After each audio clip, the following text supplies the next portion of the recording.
Hello everyone, நான் தான் உங்கள் அசார். இந்த நாள் இனிய நாளாக அமையட்டும்.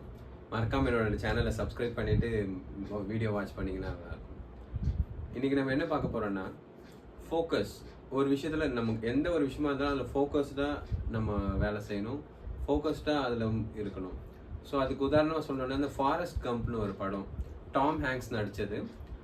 டாம் ஹேங்க்ஸ் பார்த்தீங்கன்னா ஒரு பெரிய ஆக்டரு. அவர் டெர்மினல் மூவி கூட நடிச்சிருக்காரு. இந்த டெர்மினல் மூவி யார் டைரக்ட் பண்ணால் அவங்களுக்கு தெரியும், ஸ்டீவன் ஸ்பீல்பர்க். ஸோ அவ்வளோ பெரிய டைரக்டர் கிட்டலாம் அவர் ஒர்க் பண்ணியிருக்காரு.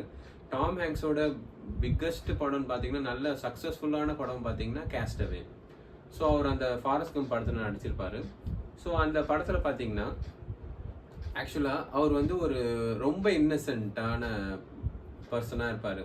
ரொம்ப இன்னசென்ட்டான பர்சன், லைக் ஆட்டிசம் பாதித்த பர்சன் மாதிரி கூட இருப்பார்னு வைங்களேன். ஸோ அவர் வந்து அந்த மாதிரி இருப்பார்.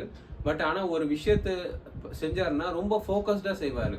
ஸோ அந்த மாதிரி அந்த கேரக்டர் வந்து அப்படியே டிசைன் பண்ணியிருப்பாங்க. நிறைய சீன்ஸ் இருக்குது. பட் எனக்கு ரொம்ப பிடிச்ச விஷயம் அதில் பார்த்தீங்கன்னா, ஒரு முக்கியமான சீன்ஸ் பார்த்தீங்கன்னா, ஒரு டேபிள் டென்னிஸ் விளையாடுவார். அவர் என்ன பண்ணுவார், அவரோட ஒரு கேம்பில், ஆர்மி கேம்பில் அந்த டேபிள் டென்னிஸ் விளையாடுவார். விளையாடும் போது எதர்ச்சியா அவரோட சீனில் சொல்கிறது விளையாட நல்லா இருக்கும் அப்படின்னு சொல்லும்போது அவர் பாட்டு விளையாடிக்கிட்டே இருப்பார்.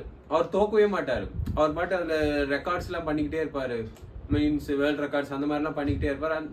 நல்லா என்ன சொல்கிற, அவர் நேஷ்னலுக்காகலாம் விளையாடுவார். அதில் சாம்பியன்ஷிப்லாம் அடிப்பார். அந்த அளவுக்கு அவர் வந்து ரொம்ப ஃபோக்கஸ்டாக இருப்பார். ஸோ அதில் வின் பண்ணுவார். கடைசியில் என்ன ஆகணும், கிளைமேக்ஸ் வந்து பார்த்தீங்கன்னா, அவங்க பையன் கூட விளையாடுவார் டேபிள் டென்னிஸ். அப்போ விளையாடும் போது அந்த பாலை அவர் மிஸ் பண்ணுவார். அதுக்கு முன்னாடி வரைக்கும் அவர் ஒரு பால் கூட மிஸ் பண்ணது கிடையாது. அதில் அவர் ஜக்லிங்லாம் பண்ணுவார். ஆனால் அவர் பையன் கூட கடைசியில் கிளைமேக்ஸில் அவங்க பையன் கூட விளையாடும் போது அந்த பாலை மிஸ் பண்ணிடுவார். ஏன்னா அப்போ அவர் என்ன பண்ணுவார், பாலை பார்க்காம அவங்க பையனை பார்ப்பார். ஸோ அப்போ அந்த பால் மிஸ் ஆகிடும்.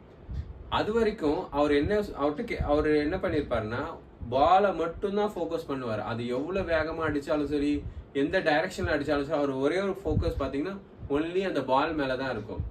அவர் எப்போ அந்த பாலை லூஸ் பண்ணுவார்னா, அவங்க பையனை விளையாடும் போது அவங்க பையனை பார்ப்பார், அவங்க பையன் விளையாடுற அழகை பார்ப்பாரு. அப்போது அவர் அந்த பாலை மிஸ் பண்ணிடுவார். ஃபர்ஸ்ட் டைம் மிஸ் பண்ணுவார்.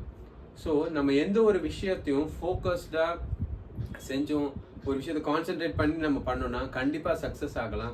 இது ஒரு நல்ல உதாரணமாக நான் நினைக்கிறேன். கண்டிப்பாக அந்த மூவி பாருங்கள், ஒரு நல்ல மூவி. மறக்காமல் என்னோட சேனலை சப்ஸ்கிரைப் பண்ணுங்கள், லைக் பண்ணுங்கள், உங்கள் ஃப்ரெண்ட்ஸுக்கு ஷேர் பண்ணுங்கள், எங்களை என்கரேஜ் பண்ணுங்கள். ரொம்ப நன்றி.